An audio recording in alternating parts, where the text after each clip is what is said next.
assim, de uma certa formalidade do carnaval como festa popular, mas do carnaval em geral, né? Não só o carnaval carioca, né? O carnaval brasileiro em geral. Fala no nível de carnavalização.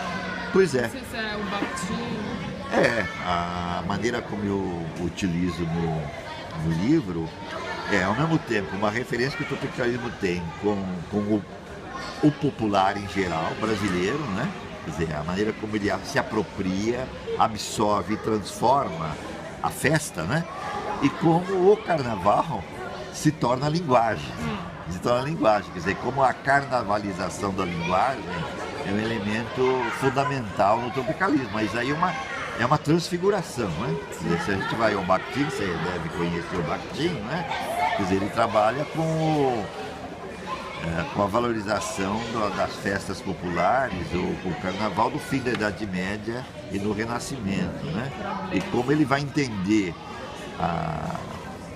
o carnaval como uma espécie de metáfora e mesmo como modelo da maneira como o Renascimento se apropria, por exemplo, certos artistas renascentistas se apropriam, né, das formas populares, né, na constituição das suas figurações, né? Quer dizer, por exemplo, o Pierre Van Castel, quando ele estuda a figuração renascentista, ou Bach Sandal, né? Eles vão mostrar como realmente a vida cotidiana da fim da Idade Média e o Renascimento, e aí tem o carnaval como festa fundamental, como é que ela aparece transfigurada na figuração das pinturas renascentistas, né? Quer dizer, o Bakhtin vai partir disso, né, para entender já a partir do século XIX, por exemplo, na literatura do Dostoiévski, né, e nas festas populares,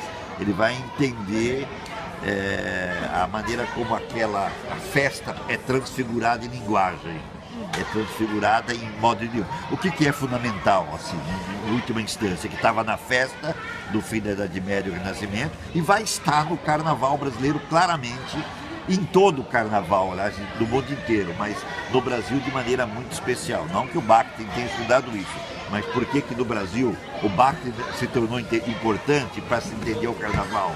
E depois foi importante para mim, para eu entender o tropicalismo. Porque o cerne do carnaval está exatamente na inversão das hierarquias. A inversão da hierarquia, que é uma coisa que a festa popular faz sempre, né? Que vai estar no carnaval em geral, por exemplo, o carnaval brasileiro desde a década de 20 tem isso muito claro, quer dizer, aquela em que, por exemplo, o homem se veste de mulher, a mulher se veste de homem, aquela em que o rei se torna o mendigo e o mendigo é rei. Quer dizer, as inversões de todas estão ligadas exatamente a uma liberação do desejo, basicamente.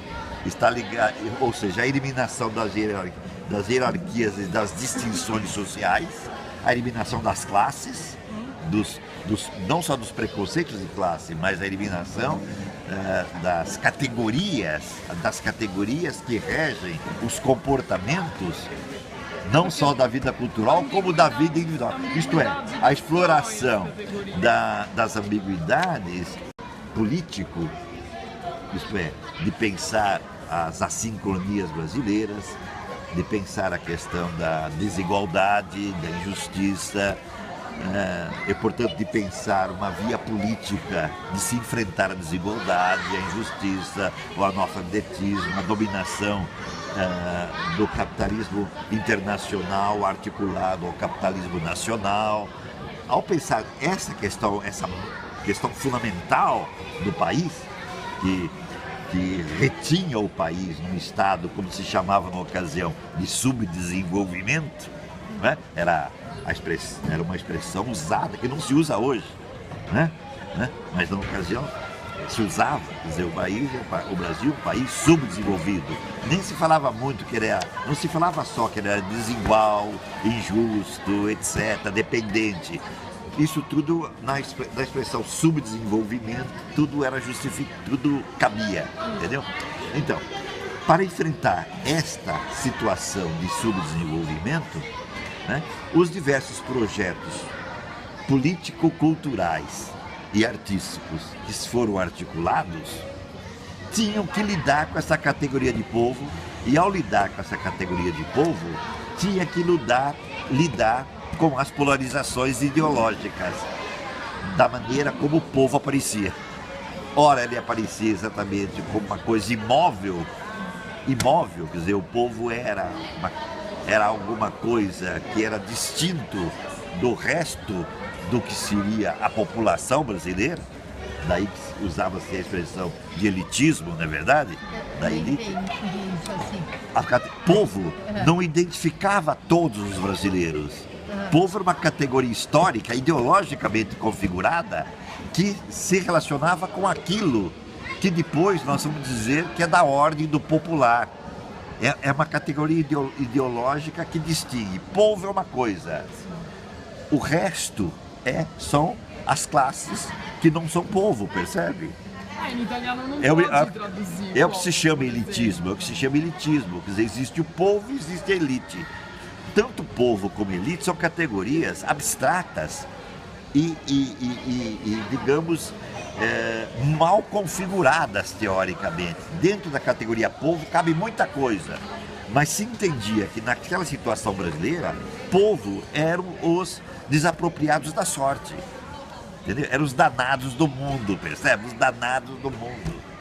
Uma expressão que surgiu naquela época, os danados do mundo. Esses eram os pobres. Eles eram pobres, eram um povo. Entendeu? O povo é uma categoria, tem que ter, é uma categoria histórica, ideológica. Ele não identifica pobre simplesmente. Povo é aquilo que não tem poder, é aquilo que é analfabeto, é aquilo que não tem saúde, é aquilo que vive na injustiça, é aquele que é desapropriado de seus direitos. Isso é povo, entendeu? Então se trataria de resgatar o povo para ser cidadão, para ser simplesmente brasileiro, entendeu? Os projetos políticos, os projetos culturais, os projetos artísticos, todos colocavam no seu centro essa discussão sobre quem é o povo e como o povo, como categoria histórica, tem que aparecer como sendo aquele através do qual se fará a transformação do país. Em termos marxistas, o povo seria exatamente no caso da cidade, o operariado, entendeu? No caso da zona rural, seriam os camponeses, você entendeu? Camponeses e operários são o povo, constituem o povo. Claro que isso é redutor. A categoria de povo é abstrato isso, mas identifica muito bem o que era povo. Quando se pronunciava a palavra povo, entendeu? Não era assim, por exemplo, quando o Getúlio Vargas fazia o seu discurso dizia povo brasileiro, ele estava achando que ele estava se dirigindo à nação como um todo, entendeu? Na verdade, quando em termos ideológicos, político-ideológicos, em termos culturais e artísticos, se fala em povo, não se está falando de todos os brasileiros. Está se falando daqueles que são os danados do mundo. São os nordestinos que morrem de fome, são os operários absolutamente desclassificados, são os homens da terra de qualquer lugar do país. Assim por diante, são os pobres. Os danados da terra é o título de um livro da época, entendeu? Está entendendo? Quer dizer, então, tratava-se quando a era da Revolução se abre no Brasil, a partir do final dos anos, a gente só pode entender direito os anos 60 sem pegar o final dos anos 50.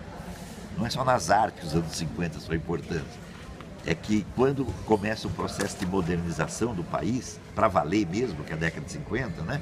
Porque em termos econômicos, em termos, enfim, de pensar a nação, né?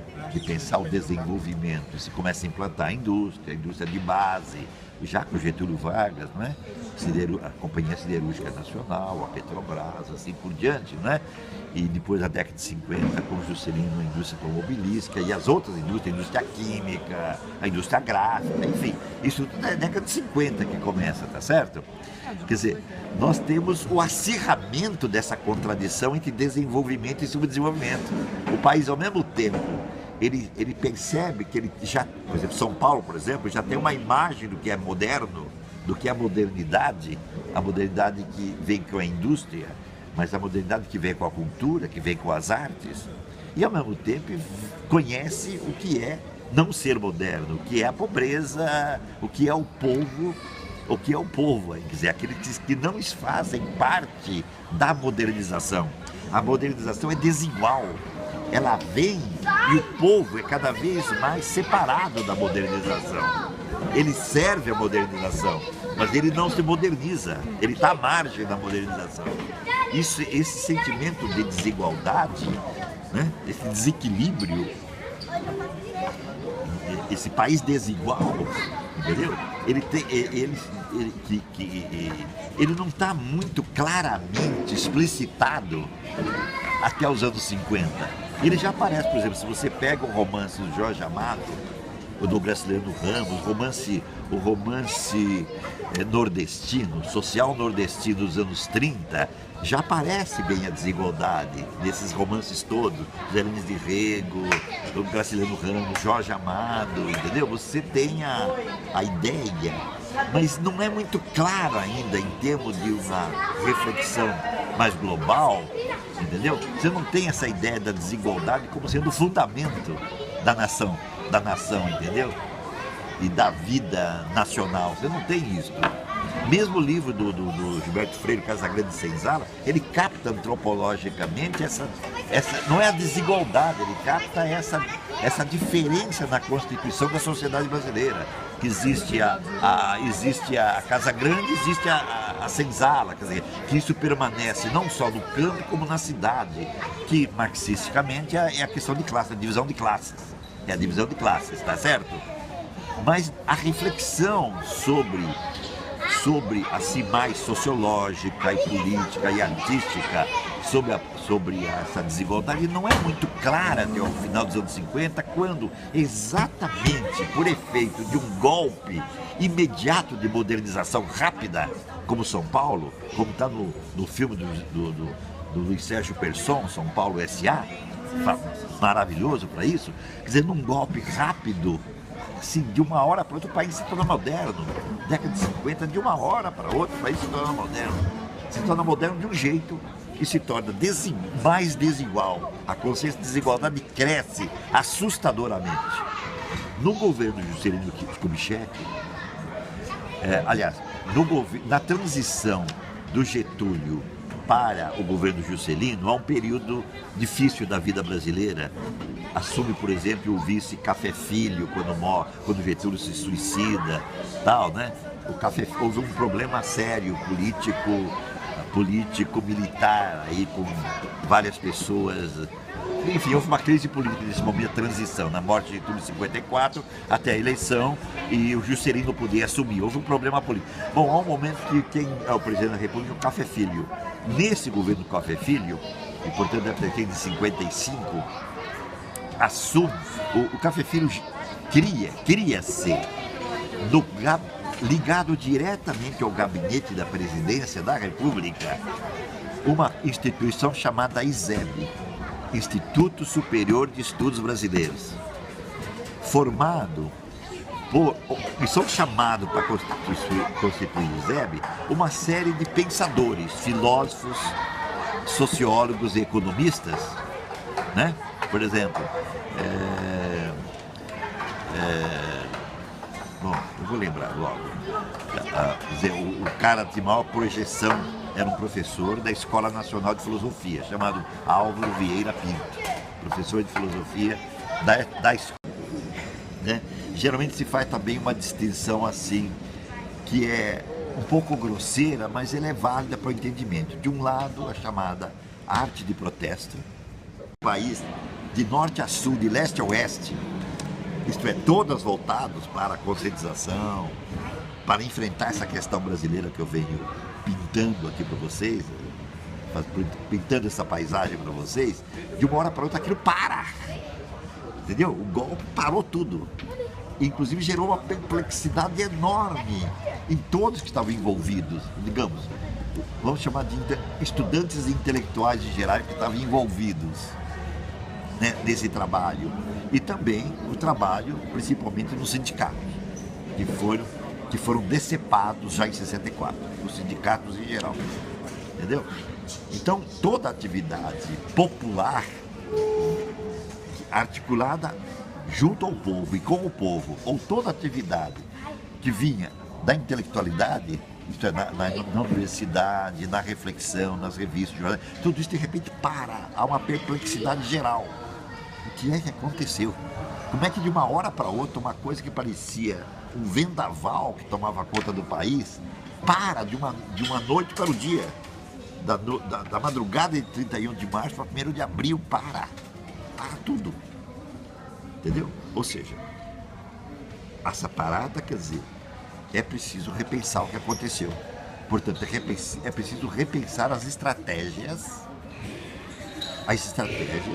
que configuraram toda essa vasta atividade de colocar o povo no centro das atenções e de se constituir modos de se enfrentar o desajuste, a desigualdade, a dominação, assim por diante.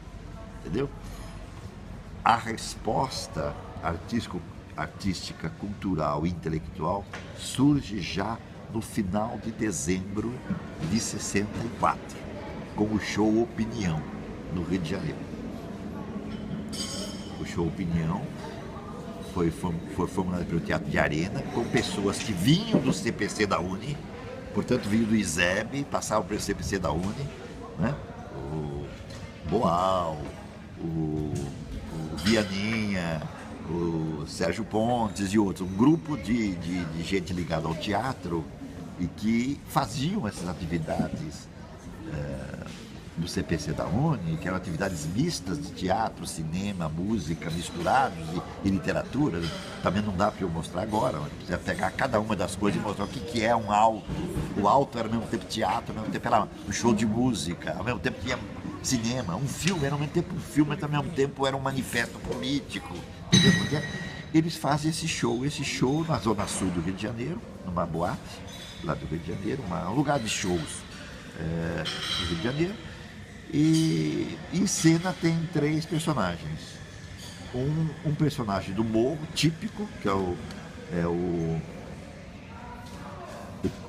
cantor-compositor Zequete, que é do morro, vivia no morro. Um outro cantor popular, cantor-compositor. Quem que idealiza esse show? É esse pessoal. Essa turma dos teatros. Boal, Vianinha, Paulo Pontes, não Sérgio Pontes, Paulo Pontes e tem um outro terceiro que eu esqueci. São pessoas, são intelectuais, ex-estudantes, universitários, egressos, que passaram pela escola do ISEB, que era uma espécie de universidade paralela, que não era uma universidade, era um instituto, né? Um instituto ligado diretamente, como assim na USP hoje, o Instituto de Estudos Brasileiros. Ele é ligado diretamente à reitoria, mas ele não é nenhum curso. Entendeu? Uma coisa assim, entendeu? Ligada à presidente da República. Quer dizer, eles saíram de lá, passaram pelo CPC da UNE rápido, em poucos anos. E em 65 eles estão fazendo um show que vai ser um show detonador de novas estratégias político-culturais que vão se estender de 65 a 68. Entendeu? Esse show tinha o Zequete, um personagem, artista popular, nascido no morro, vivendo no morro e trabalhando no morro, sem nenhuma outra expressão que não fosse essa. Do outro lado, um outro, que também vinha do morro, mas ele vinha do Nordeste, estava no morro, mas vinha do Nordeste, chamado João do Vale.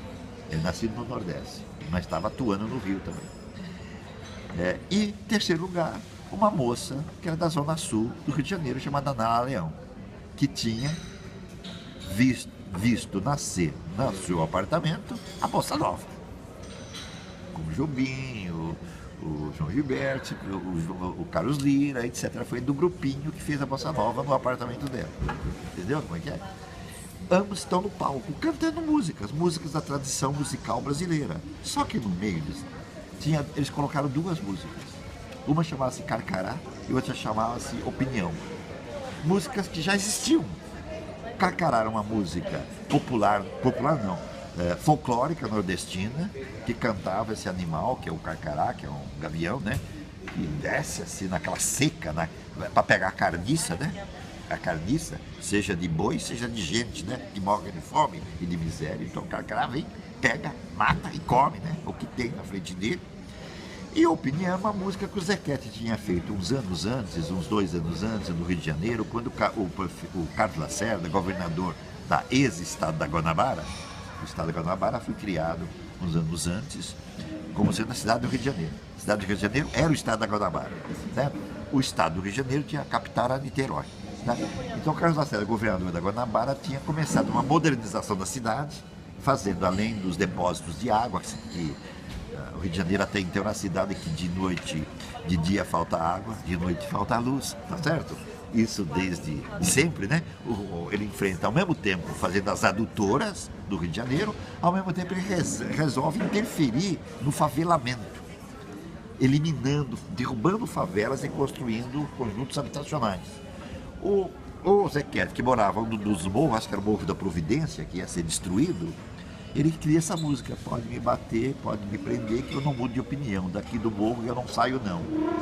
A hora que essas duas músicas, do Carcará e Opinião, são cantadas nesse show, com estridência, o povo urra, porque percebe que são alegorias da resistência necessária ao golpe de 64, percebe? E reposição do tema da resistência, isto é, de se articular a resistência tal como ela estava funcionando antes, e a luta contra a desigualdade. Inclusive no meio do show, no meio da música Carcará, eles conseguiram introduzir um discurso estatístico sobre as estatísticas de analfabetismo, morte, etc. no Brasil.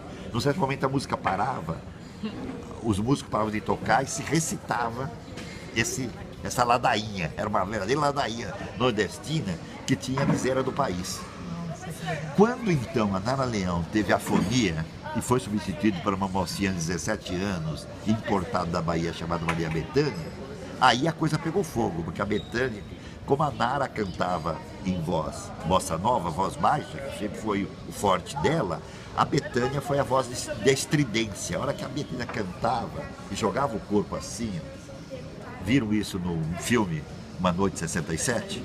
Tem isso. A Bethânia canta, ela põe o pé em cima assim, joga a cara pra frente e joga o que ela fala, o Carcará, na cara das pessoas. Joga na cara das pessoas aquela estatística. Entendeu? E canta: daqui no morro eu não saio não. E aquilo gera uma resposta imediata do público. Começou aí uma nova estratégia política. Isto é, vamos configurar obras artísticas, espetáculos, basicamente espetáculos, atividades artísticas que repõem circulação de outra maneira.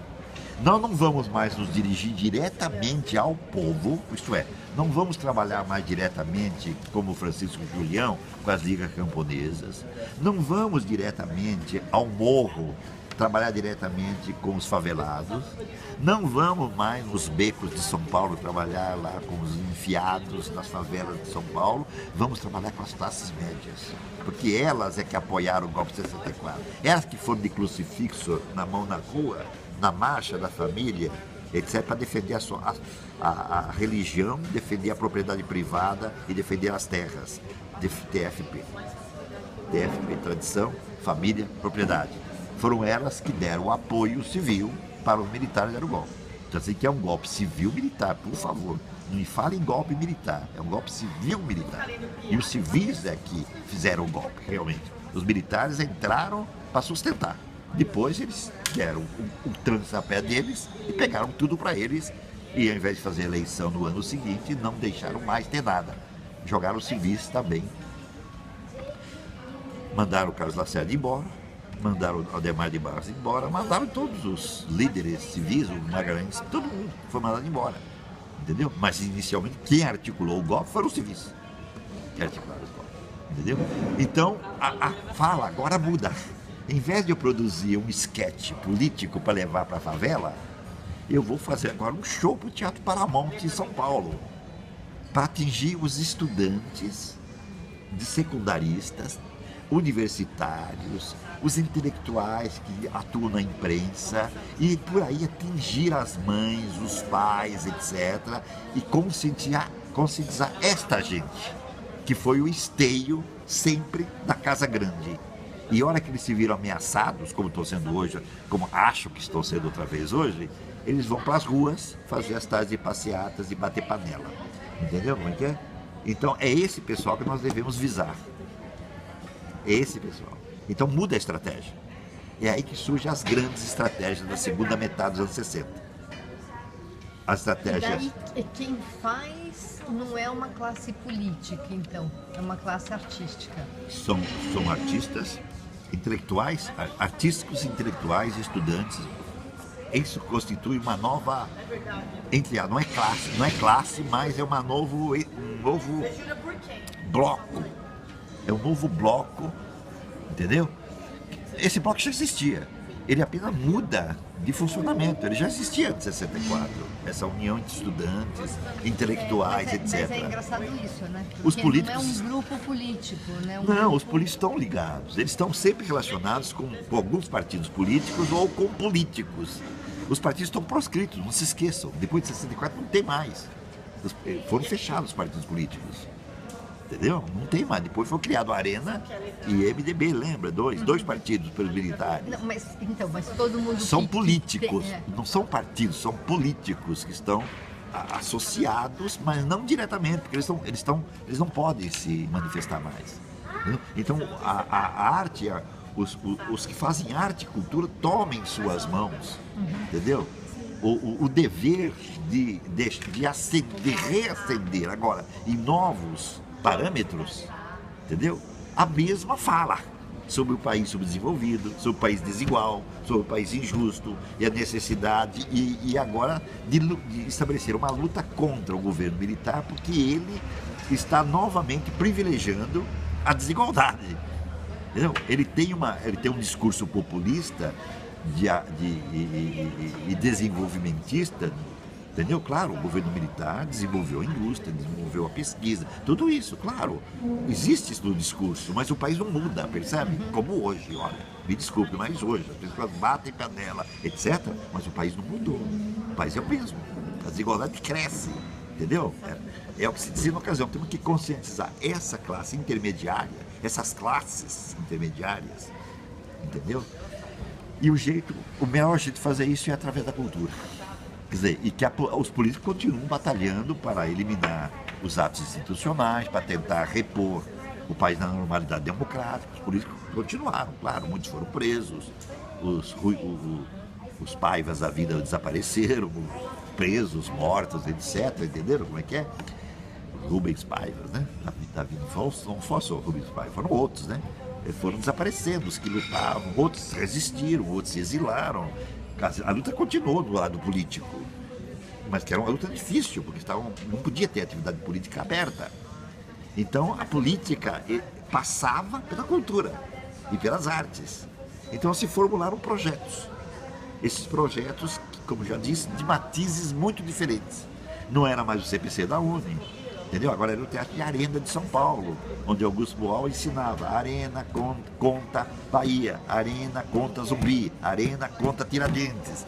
E ao contar Zumbi, contar Tiradentes, era novamente a reintrodução do tema da desigualdade, da necessidade de luta para destruir isso que impedia a Revolução Brasileira, que agora era o governo militar. Entendeu? Era ao mesmo tempo uma luta bifrontal com o governo militar, politicamente, e ao mesmo tempo era uma luta de conscientização de novas classes, não só do... E o povo não era avisado diretamente. O povo deveria ser digamos, o que deveria ser visado no fim. No fim, quer dizer, o fim da Revolução era estabelecer uma luta contra a desigualdade. E com isso o povo não podia mais se manifestar, mas ele seria exatamente valorizado e em termos de saúde, de educação, de cultura, de economia, assim por diante. Não é que o povo foi esquecido, é uma mudança de estratégia política com a cultura, percebe? Então, de um lado, formula um projeto como, por exemplo, do teatro. O exemplo mais claro, o Teatro de Arena. O outro exemplo mais claro em teatro é o Teatro Oficina do José César Martins Correia, que fazia exatamente o contrário. Teatro de Arena, ao invés de trabalhar com uma conscientização diretamente, trabalhava com carnavalização das linguagens, isto é, com a exposição dos corpos, com levar o carnaval para o palco, Como a é que ele montagem, chama? José Celso Martins Correia, do Teatro Oficina. Por exemplo, a montagem do Rei da Vela em 64 é o carnaval no palco, percebe? Onde, com a exposição dos corpos, quer dizer, com o desejo sob forma de erotismo e mesmo pornografia vindo à tona, com uma crítica, ao invés de fazer uma crítica direta ao militar, era uma crítica à burguesia, retomando Oswaldo de Andrade dos anos 20, entendeu? No palco da TV, na TV você assistia os festivais de música popular brasileira, onde aparecia desde as musiquinhas mais saudosistas e mais líricas da tradição brasileira, até uma música como do Vandré, do Chico Buarque de Holanda, do Sérgio Ricardo, do Edu Lobo, que eram músicas bem de crítica social e de chamamento para que as pessoas se conscientizassem do que estava acontecendo. A chamada música de protesto, que estava no disco, estava na TV, e estava na boca de todo mundo. Tornavam-se músicas aparentemente apenas líricas, de amor, de cotovelo, lidas adequadamente, elas no meio cantavam o dia que virá. Todas cantavam o dia que... Mas um dia há de vir, que o povo vai saber que não se vive sem amor. Ou seja, não é assim. Isso quer dizer outra coisa. Mas um dia vai chegar, que isso aqui, a igualdade vai chegar. É isso. Todas as músicas, inclusive o Caetano, quando ele começa, ainda na Bahia, fazendo musiquinhas, ele e o Gil, as músicas têm o dia no centro. Tem uma musiquinha do Caetano sobre isso. São diferentes já do Vandré, do Sérgio Ricardo, mas são músicas do mesmo tipo. Entendeu? Eles estão na mesma linha, entendeu? Formulam-se nas artes plásticas, após o show Opinião, os artistas em 65 fazem uma grande exposição chamada Opinião 65. O nome ficou consagrado, percebe? Opinião. E eles diziam, é o momento que os artistas plásticos voltam a se manifestar. O Ferreira Goulart falou isso. E lá vocês vão ter xilogravura nordestina, pintura tradicional e a pintura da mais alta vanguarda já, vocês vão ter dentro. No meio daqui. Hein? A professora Maíra Laudana. Sim, conheço, minha amiga. Ela dá aula. Ela deu aula sobre opinião, é isso que você está falando? Não, sobre a xilogravura. Ah, sim, ela dá aula sobre estilo, claro, ela dá aula, a Maíra dá. Eu fui da banca dela, né? Nesse momento,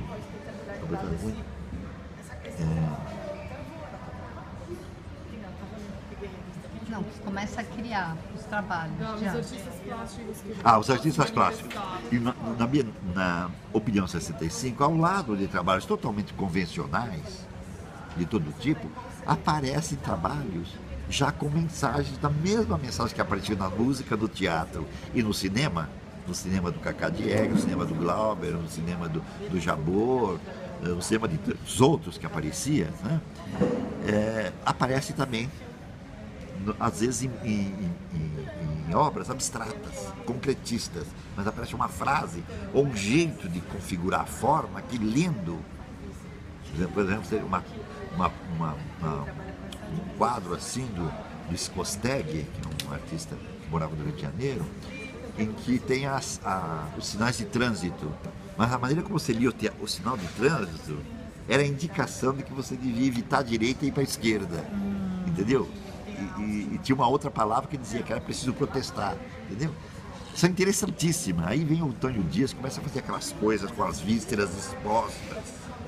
Vem o Gershman, que faz uma pintura com motivos populares, com personagens populares, e ao mesmo tempo com fotografias anônimas, que são as fotografias dos chamados terroristas, que a polícia colocava nas ruas. Você começa a nascer uma outra arte de protesto, variadíssima. Uma coisa que se faz em teatro, outra em cinema, mas todas são de protesto. Todas são de uma tentativa de conscientizar de outro modo e atingindo agora as classes, ditas classes médias, atingindo os estudantes, intelectuais, e através disso pela televisão que estava dentro das casas, através do Festival de Música Popular, aparecia no teatro, no cinema, entendeu como é que é? Uma tentativa de entrar não só na cabeça dos jovens e dos já esclarecidos intelectuais, mas na cabeça daqueles que batiam panela, para usar a metáfora de hoje, entendeu? Que sempre bateram panela, entendeu como é que é? E iam para a Avenida Paulista fazer essas coisas que andaram fazendo aí, entende? Bom, o tropicalismo surge como uma coisa absolutamente à parte desse momento. Num certo momento, esses artistas, início Caetano e Gil, depois outros juntos, de repente eles aparecem dentro do mesmo sistema de festival, sistema comercial, isso é aquilo que aparecia em televisão, nenhum lugar especial, televisão, entendeu? E apresentam uma musicalidade que destoava completamente do que se fazia. De tal maneira que de início produziu uma estranheza tão grande que se achava que aquilo não era a música brasileira. E o que levou as pessoas convencionais a chamar que eles não eram engajados, que eles não eram de esquerda, que eles eram alienados. Isso é, porque quem não comungava daquela arte participante era chamado de alienado. Eles eram alienados, eles estavam fazendo o jogo do capitalismo internacional, da indústria fonográfica, etc, da cultura de massa. Não entenderam que eles tinham percebido o seguinte, isso é básico, fundamental. Eles tinham percebido que todas as linguagens de protesto articuladas antes de 64 e principalmente as que tinham sido articuladas entre 65 e 67 tinham se tornado inócuas. Elas falavam das coisas, mas a crítica não vinha com elas. A crítica não era recebida como uma coisa com contundência. Ou seja, as críticas não produziam a mobilização que pretendiam. Elas tinham sido domadas por força das comunicações de massa. Entendeu? O modo como elas tinham se tornado espetáculo de massa, por mais incisivas e fortes que fossem as palavras críticas, denunciadoras da realidade brasileira, o apelo que se fazia à participação não produzia resultados. Veja bem, toda a arte de protesto era uma arte de denúncia e de apelo. Denunciar o Brasil desigual, denunciar o Brasil pobre, denunciar a dominação das elites, denunciar a simbiose entre elites nacionais e internacionais, entre economia nacional e internacional, denunciar o governo militar, a censura, a repressão, a tortura, a falta de liberdade de expressão. E ao mesmo tempo conclamar, chamar a atenção para uma ação que deveria ser feita, que estava em alguns núcleos se efetivando. Os tropicalistas acharam que essa estratégia, que essa estética não funcionava mais, não produzia efeito.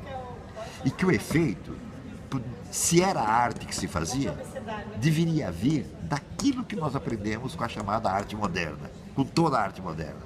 O efeito deveria vir diretamente a partir da mudança dos procedimentos artísticos, como foi feito a partir do século XIX e do século XX, principalmente a partir do cubismo das artes plásticas, ou na música com Stravinsky, ou na dança, ou na literatura com Joyce e companhia, etc. Isto é, uma mudança na forma, uma introdução na forma, mudando a forma de fazer, obrigando o receptor a mudar o jeito de ver, o jeito de ouvir, o jeito de tocar, entendeu? Isto é, atingindo a percepção que já estava acostumada a ouvir crítica É como a gente brinca, né? Às vezes eu gosto de brincar assim, de ir no Teatro Paramount e ouvir as críticas mais abusivas ao governo militar, a denúncia mais clara da miséria brasileira e sair todo sorridente e comer pizza e beber chopp, entendeu como é que é?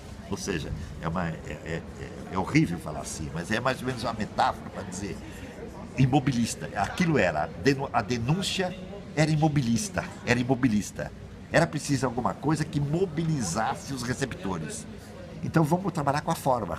Se você entrar na forma e produzir uma forma, aquilo que a modernidade artística nos ensinou, o estranho, o choque. Trabalhar com o choque, com a estranheza, com a mudança de linguagem. Entendeu?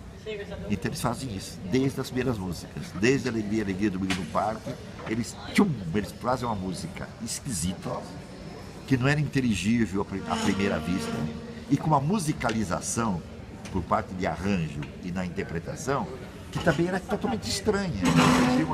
A Nara Leão ou Chico Buarque sentavam direitinho com o microfone e cantavam a crítica que iam cantar, entendeu? Os tropicalistas transformam o palco em carnaval. Carnavalizam a linguagem, carnavalizam o comportamento. De tal maneira que o espectador se vê no meio de um roldão que ele tem que decifrar. E a hora que ele decifra, ele fica espantado de perceber que o que tinha dentro daquele era muito violento, muito subversivo, muito subversivo. E a hora que ele compreende isso, ele era obrigado a dizer, eu nunca tinha percebido isso, eu não tinha entendido que era assim, entendeu? Isso vai acontecer na música tropicalista, isso vai acontecer no teatro do José Celso Martins Correia, isso vai acontecer em alguns poucos livros, especialmente no livro do José Agripino de Paula chamado Panamérica. Isso vai acontecer com o cinema do Glauber Rocha, com Terra em Transe, e depois com o filme do Rogério Sganzerla, O Bandido da Luz Vermelha. Isso vai acontecer com a arte do Gershman, do Antônio Dias, do Hélio de Sica, entendeu? Onde não dá para entender que lá dentro o Hélio de Sica, por exemplo, tem uma crítica violentíssima a toda essa coisa brasileira que não se entendia. Olhava aquilo, achava que aquilo não era nada, entendeu? Os quadros do Antônio Dias eram violentíssimos. Eram as entranhas das pessoas que estavam expostas à morte, entendeu? Ou as efígies do Gershman, que eram procurados pela polícia, cundos, para se enfrentar as dicotomias, entendeu? As polarizações ideológicas. Por exemplo, o tropicalismo vai fazer um trabalho complicado.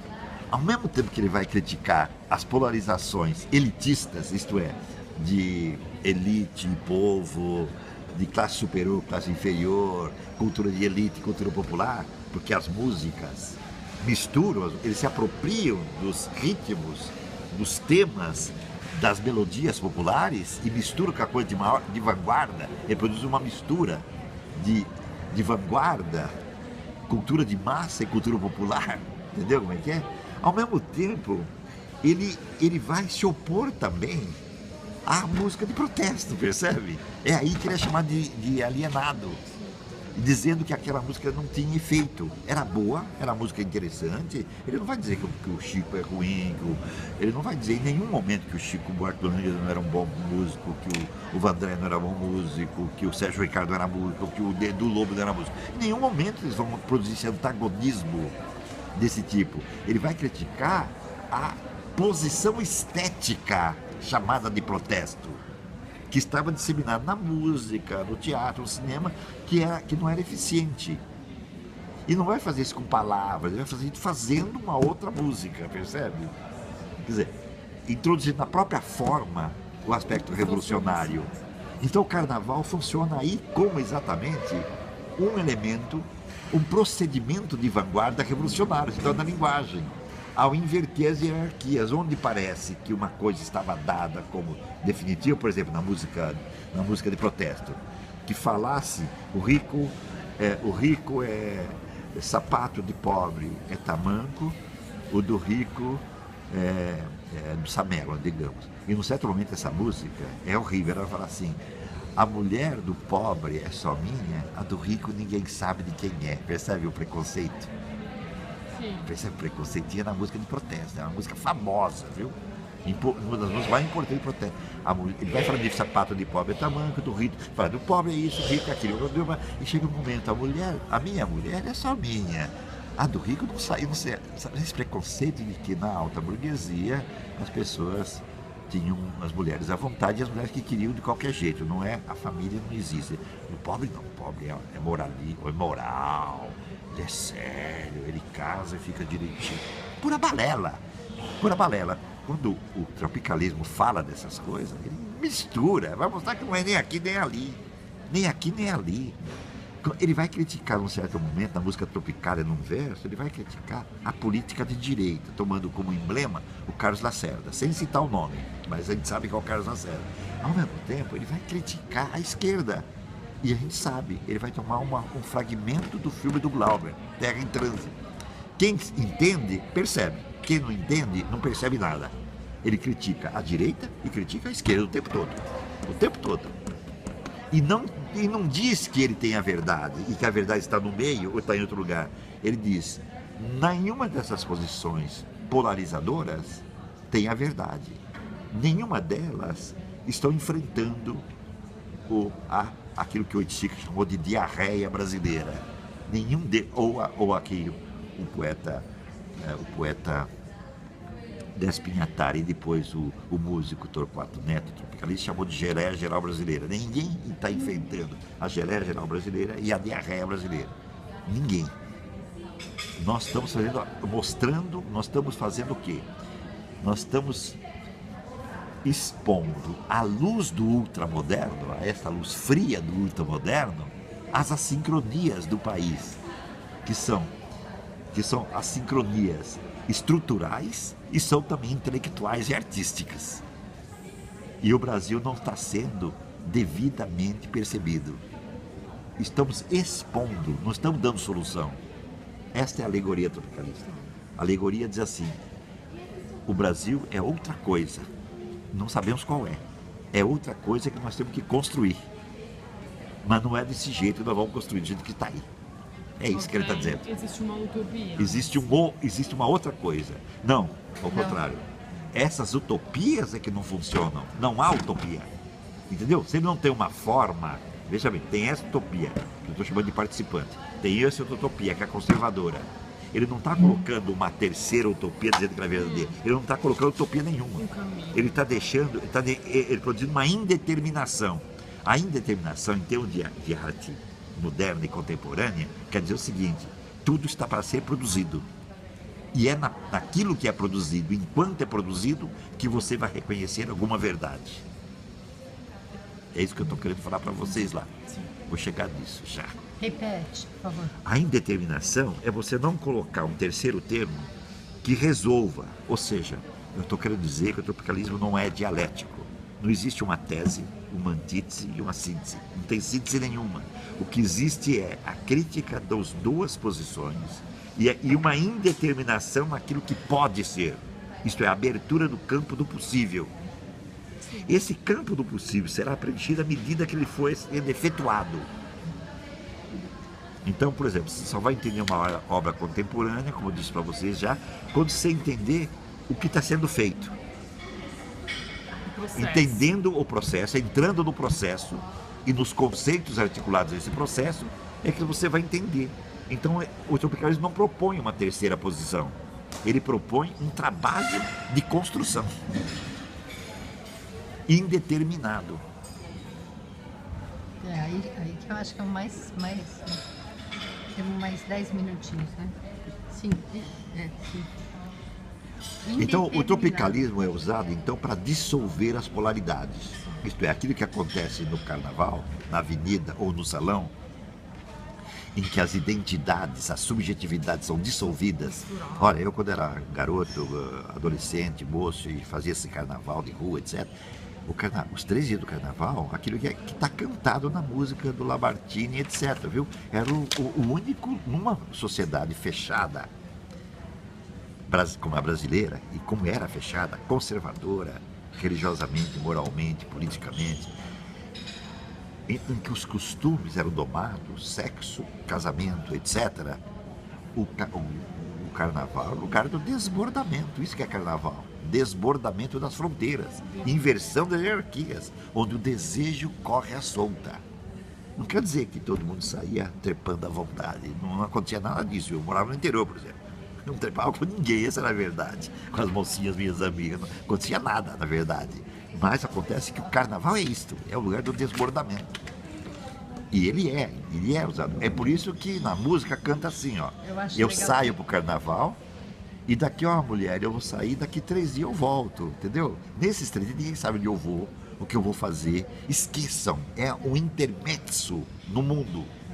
É um entre parênteses. Que o Bakhtin fala que é criado um novo mundo ali. Esse mundo é o mundo do desejo.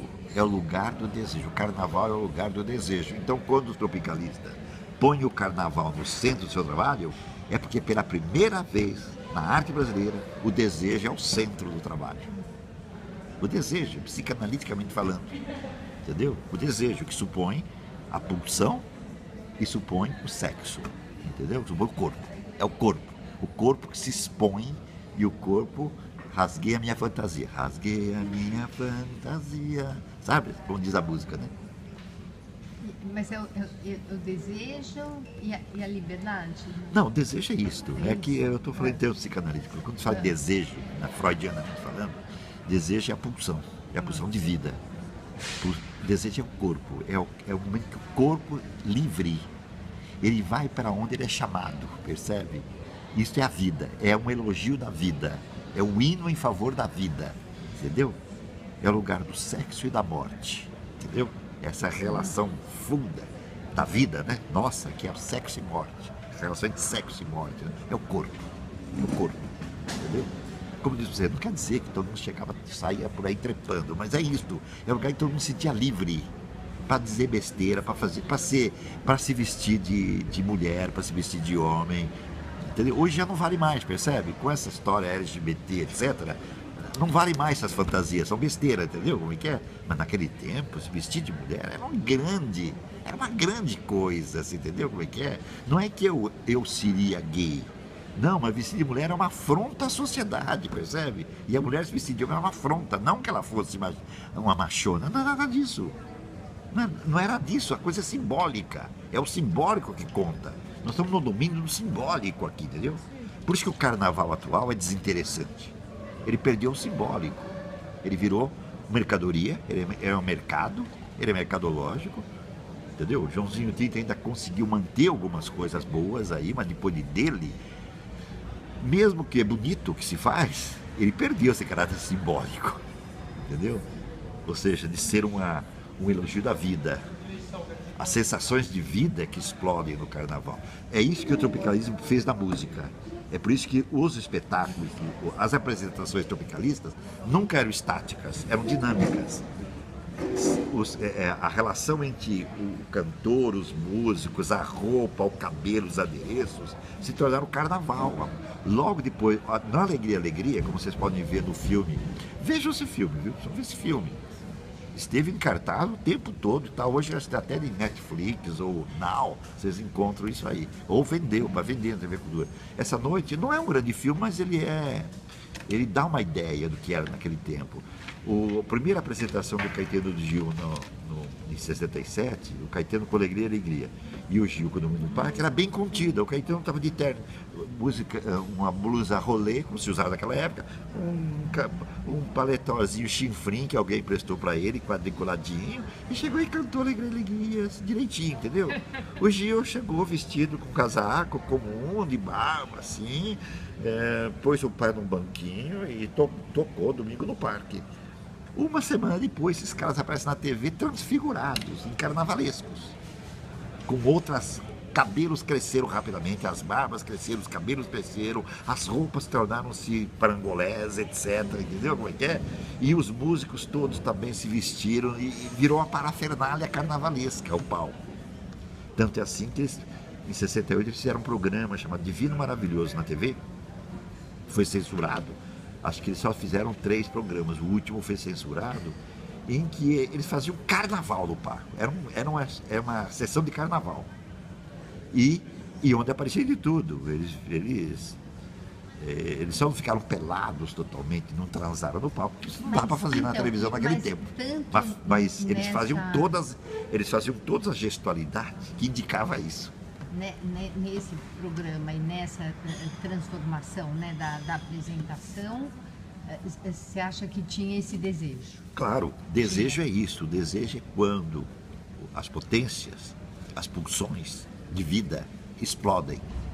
É isso que nós estamos o tempo todo. O seu desejo atualmente, eu não vou falar de você que eu não te conheço, mas eu percebo que esse negócio de estudar, de aprender, é desejo puro em você.